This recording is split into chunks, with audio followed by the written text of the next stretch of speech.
word on them when you don't know it. When Jesus said, "It is written," he quoted himself. He quoted the word.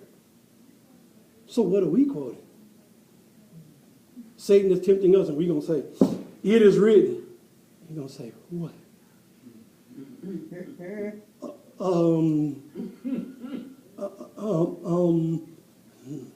Really? And you expect him to flee off of that? I'm to submit myself to God, resist the devil, and he'll flee.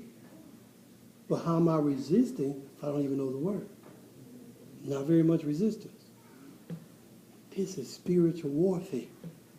He fights for keeps. He fights to kill you, to flat wipe you out. He is not playing.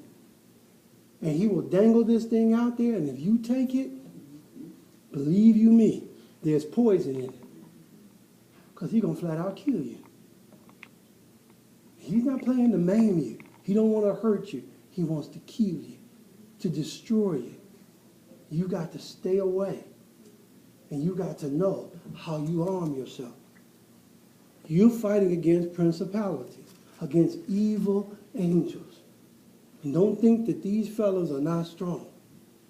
That's your first line that you're fighting against. Paul tells us this is the first group that you encounter. They're right here. But we think they're people because we see pale. No. They are angels, fallen angels that have authority. Don't think any angel did not have authority. Every angel had a period and a process of authority. Every one of them. They had power that was given to them by God. And because they were cast onto the earth, didn't mean that they lost their power, they corrupted it. And Satan made sure of that. Because he was the one who led them out. 1/3 of the angels he led out. And you would think angels, for surely they would be totally submitted to God. Well, he was one of the chief angels. He was an archangel. In fact, he was one of the chiefest of the archangels because he stood right by the throne with his pipes coming out of him and his music. And he kept looking at that throne. Said, I could be greater than the Most High. I could sit there. I could take over. I could have everything. See? And said evil was found in it. Because that was his thoughts. And I don't know how he thought, being created by God, that God couldn't figure out what his thoughts were. He knows the thoughts of everyone. That God didn't know his heart. He knew his heart. And that's why he cast him down. And he convinced 1/3 of the angels to rebel against God. And that's when Michael threw him out of heaven. Wrapped him up with 1/3 of them and threw them all out of heaven. And some were so feisty, so evil because of their place within the hierarchy of the angels, which we're going to go into more detail about angels in the next segment we go to because it's about angels. We're going to go into more detail about it. But in their hierarchy, they were the closer that they were to God, the more evil they were when they were tossed down. The further they were for God, they were evil, but not as bad. That's your principality. They were angels that were influenced by Satan to fall. But those that were closer, there were archangels and seraphims and cherubims. Those that fell, that had that authority, they were so evil, God wouldn't let them walk the earth. He reserved them in chains. He put them in the heart of the earth and reserved them in chains until the last days. And we're going to read in Revelation, they're going to be let loose. And they're going to wreak havoc. Because they're not playing. We think it's a play thing. This is not a play thing.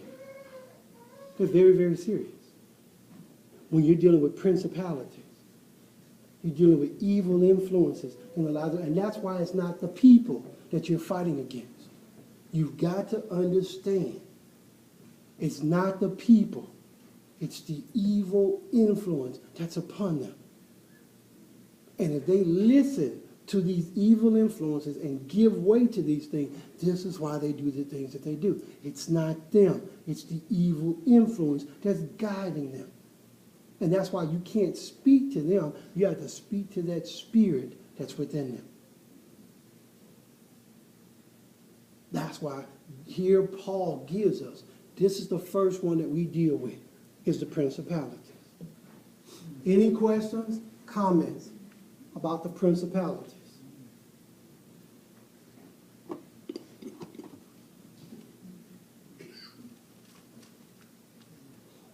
So we understand, these are not people.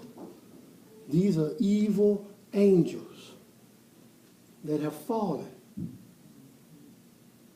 And they are possessing people or oppressing people. And they're causing them to do things that they shouldn't do. Now, we're saints.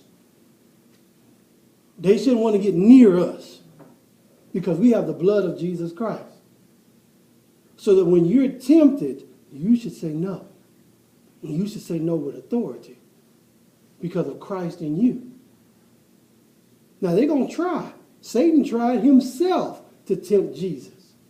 He didn't send anybody else. He tried himself to tempt him.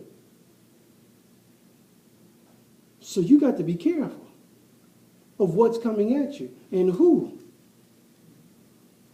And when you say no, you better be ready to defend yourself. That's why you got to put on the whole armor. You have to be ready to defend yourself. That's why you don't fight people. We're quick to fight people. We put our gun on the person, we put a knife on them. We're going to beat a person up. It's not the person. It's the principality.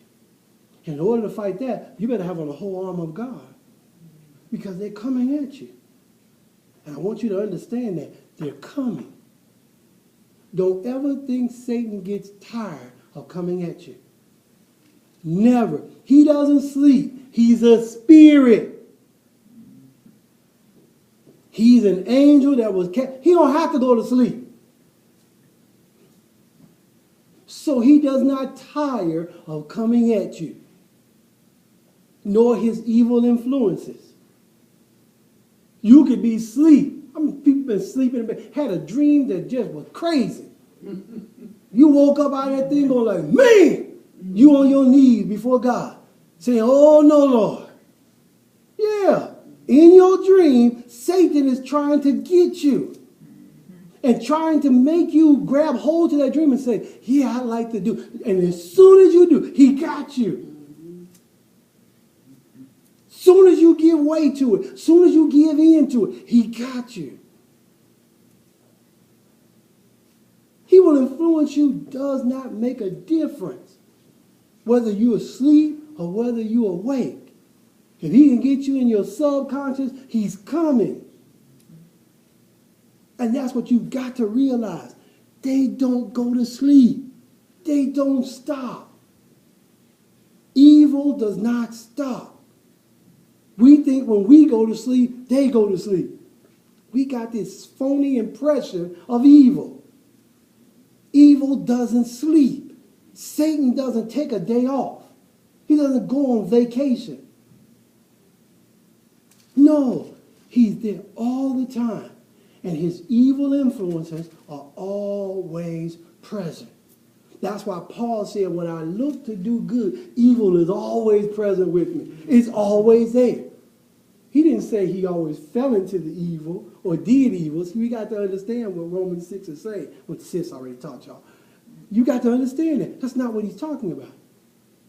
And when he goes into Romans 7 and brings it out, you got to understand what he's presenting to you. The argument that when I want to do good, evil's always there.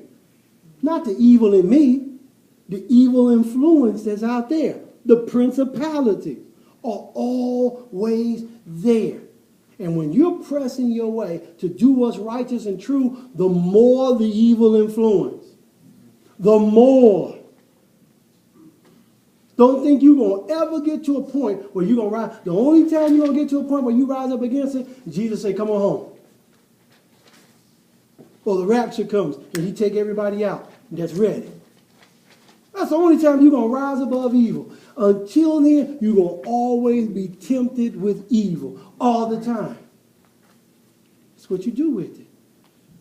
Do you fall to it? Bow down your